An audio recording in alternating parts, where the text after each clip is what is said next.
For those who finally reach the top of the mountain and lay their hands on UFC gold, there's a slew of contenders they must eventually sort through. These champs fight tooth and nail to get that belt around their waist, but for most, their toughest battles lay ahead of them. The top 10 of any division is full of killers, and somewhere in there is probably our hero's kryptonite. I'm Dave from Frontline MMA, and today we're discussing the hardest fights for each UFC champ. Flyweight champ, Alexandre the Cannibal Pantoja. Pantoja has amassed an insane 8 wins by knockout and 10 wins by submission, making him one of the most well-rounded fighters in the flyweight division. A division that not long ago was nearly stagnant, with previous champs Brandon Moreno and number 1 contender Deiveson Figueiredo fighting a record-breaking 4 times before Moreno came out the victor. Moreno had lost to Pantoja previously, but both men had come a long way since their previous fight. After a grueling 5-round fight, Pantoja's hand was raised. With a recent victory over Brandon Royval in his first title defense, Pantoja cemented his place at the top of the flyweight division. But the Cannibal's work is just getting started. Monsters such as Kai Kara France, Tim Elliott, Amir Albazi await their shot at gold. But I believe that Pantoja will find his stiffest competition in Muhammad Mokaev. Mokaev, ranked number 8 in the division, is currently undefeated at 11-0 with 2 knockouts and 6 submissions, beating the likes of Tim Elliott, Charles Johnson, and Cody Durden. A wrestler from Dagestan, in my opinion, Mokaev has the ground game to make Pantoja want to keep the fight on the feet. If he can stuff Mokaev's takedowns, I think we'll see a barn burner. But if Muhammad can take him down, it's going to be a long night for Pantoja. Bantamweight champ, Sugar Sean O'Malley. The Sugar Show started with a beautiful knockout of Alfred Kazakhstan, I think I'm pronouncing that correctly, on Dana White's Contender Series. Since then, O'Malley has been climbing the ranks, beating fighters such as former champ Eddie Wineland and Piotr Jan. His only loss, depending on who you ask, coming in the way of TKO by Marlon Chito Vera. In the first round, after a series of leg kicks, O'Malley began to have trouble standing and was forced to fight off his back. Vera smelled blood in the water, going to the ground with Sugar Sean and landing vicious ground and pound, forcing the ref to step in and stop the fight. O'Malley would surge after his loss with Chito, winning his next 5 fights before being offered a shot at bantamweight gold. Sean scored a TKO in the second round against Aljamain Sterling, earning him the bantamweight championship. O'Malley's next fight at UFC 299 will see him trying to avenge his alleged loss to Chito Vera. Since the O'Malley fight, Chito has beaten greats such as Dominic Cruz and Frankie Edgar, cementing his legitimacy as dangerous contender. Although I do believe this will be O'Malley's toughest competition yet, I think there is one more fighter out there that will prove to be even more difficult to overcome. Merab the Machine Dvalishvili is an absolute boogeyman in the bantamweight division. Marlon Moraes, Peter Yan, and Jose Aldo have all failed to solve the puzzle that is the Machine. Stifled by his friendship with former champion Aljamain Sterling, Merab has been waiting for his shot at gold for some time now. Although most of his wins have come from unanimous decision, Merab has proven to be extremely technical, whether it be on the feet or on the ground. I believe a stand-up match between Merab and O'Malley would make for an absolute banger, and would prove to be Sugar Sean's biggest test yet. Featherweight champ Alexander the Great Volkanovski. Without a doubt, the greatest featherweight of all time, Alexander Volkanovski, has beaten a who's who of the featherweight division. Chad Mendes, Jose Aldo, Brian Ortega, the Korean Zombie, and Max Holloway have all fell short against Volk. His only real competition coming from a surprisingly tight guillotine choke from Brian Ortega and his first 2 fights with Max Holloway. The third fight with Max, Volkanovski put on an absolute clinic, showing just how many levels he is above the competition. Volk's only losses inside the UFC were to lightweight champion Islam Makhachev, and super fights where Volkanovski moved up to lightweight to become champ. Losing a close unanimous decision in their first fight, Volkanovski moved back down to defeat Yair Rodriguez in a title unification bout before returning to lightweight for the rematch with Islam. Alex took the fight on 10 days' notice, stating that if anyone could do it, it would be him. Unfortunately, the fight would end with Islam scoring a head kick KO in the very first round, sending Volk back down to featherweight, where I believe he still has at least one more problem to deal with. This is the only fight on our list that has been made and is taking place at UFC 298, Volkanovski vs. Topuria. Now, there are fighters out there that are great because of their amazing technique. Fighters such as Volkanovski, George St. Pierre, Khabib Nurmagomedov, and John Jones. And then there are fighters made infamous because of how terrifying they are. Fighters such as Yoel Romero, Vitor Belfort, Vanderlei Silva, fighters such as Ilia Topuria. Watching his fight with Bryce Mitchell, seeing the power in Topuria's hands, is absolutely terrifying when you consider the fact that he's fighting at 145 pounds.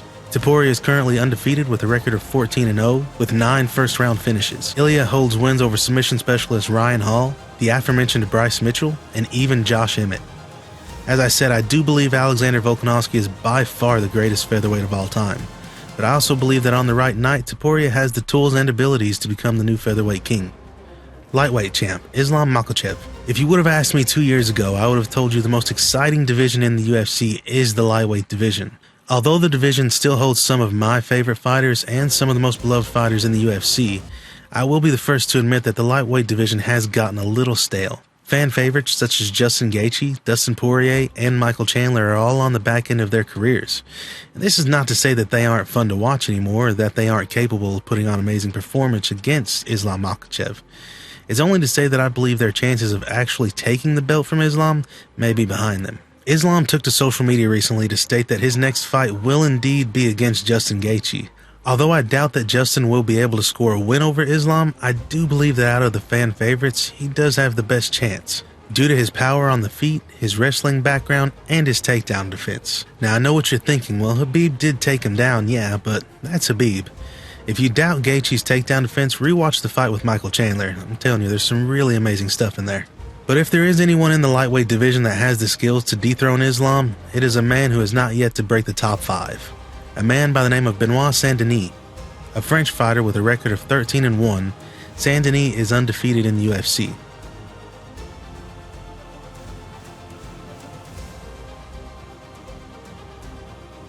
With wins over Ishmael Bonfim, Thiago Moises, and Matt Frivola, a ground game sporting 9 wins by submission would make a fight with Islam very interesting. Both men are capable on the feet if they were to negate each other on the ground. We have to remember that Islam does hold a submission win over Charles Oliveira, letting us know that he will grapple with anyone.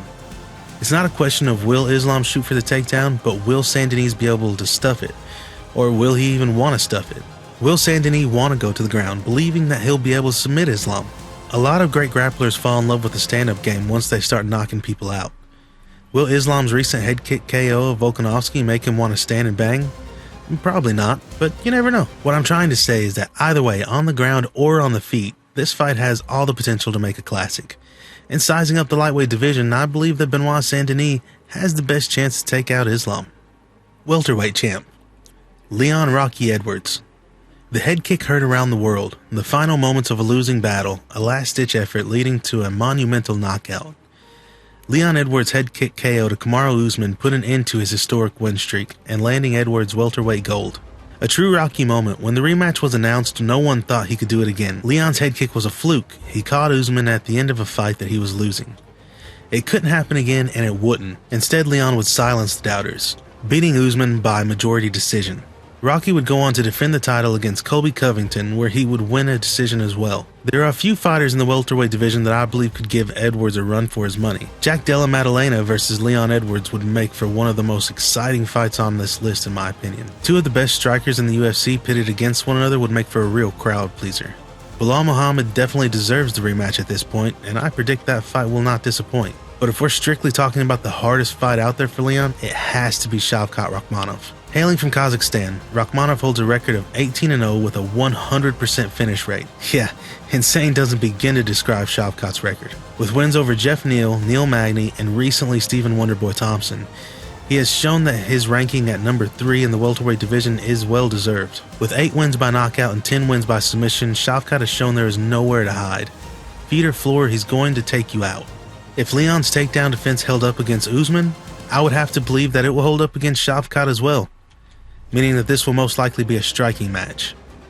As most UFC fans do, I love the Rocky story that has played out for Leon so far, but unfortunately all stories have an end, and I believe that Rocky's may end with Shavkat as the victor.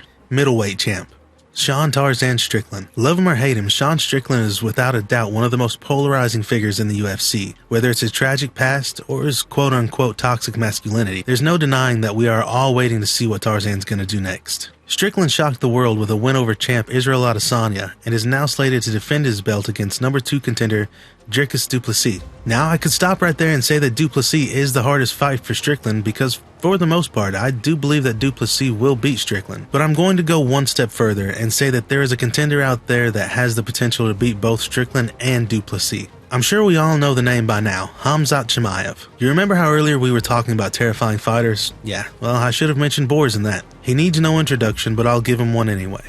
Khamzat's currently 13-0 with 8 first-round finishes. He didn't even get hit in his first 3 UFC fights. Fans were skeptical at first, wondering if Chimaev would be able to overcome adversity when up against top-level fighters. That answer came in the way of a Fight of the Year contender with Gilbert Burns. Burns was able to keep the fight standing, something which had not been done up to that point. The fight turned into a slobber knocker, with Burns dragging Khamzat into deep waters. The fight ended with both men battered and exhausted, but in the end Khamzat came away with the win. Since then, Chimaev has scored wins over Kevin Holland and Kamaru Usman. Although Usman took the fight on 10 days' notice, there's no denying Khamzat's ability, as no one has been able to take Usman down the way that he did.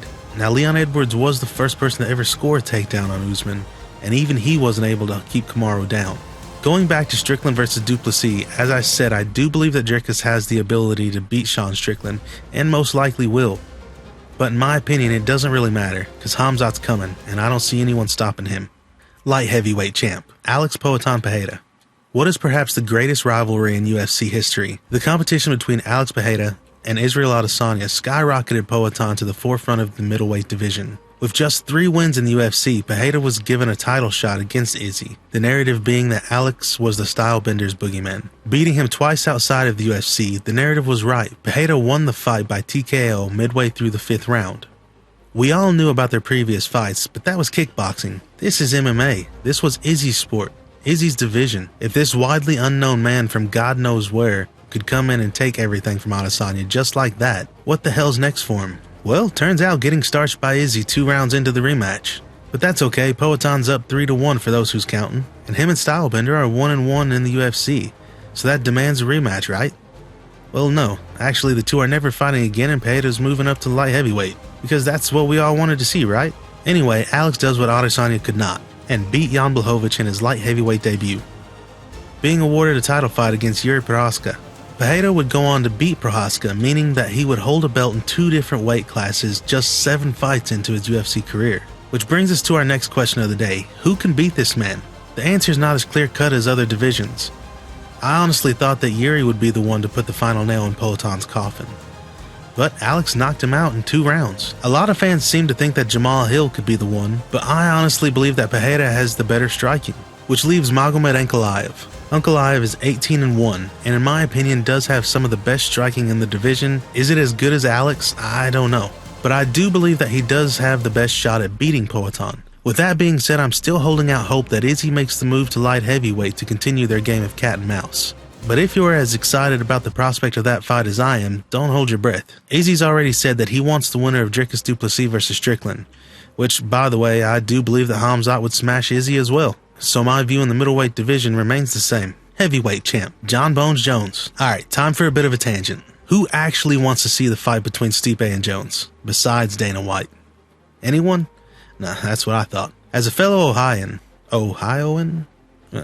As a fellow dude from Ohio, I love Stipe. We all do, but honestly, he's 41 years old, hasn't fought in 3 years, and hasn't won a fight in 4 years. How does he get a fight before the interim champ, Tom Aspinall? And I get it, Aspinall knew he wasn't next in line when he took the interim fight against Sergey Pavlovich. And I also get that this is a legacy fight for both Jones and Miocic. But what's even more obvious is that this is a blatant cash grab for the UFC, which normally wouldn't be such a big deal. I love cash grabs. All fans do. It's usually something that we're dying to see and willing to pay big money for. That's why it's called a cash grab.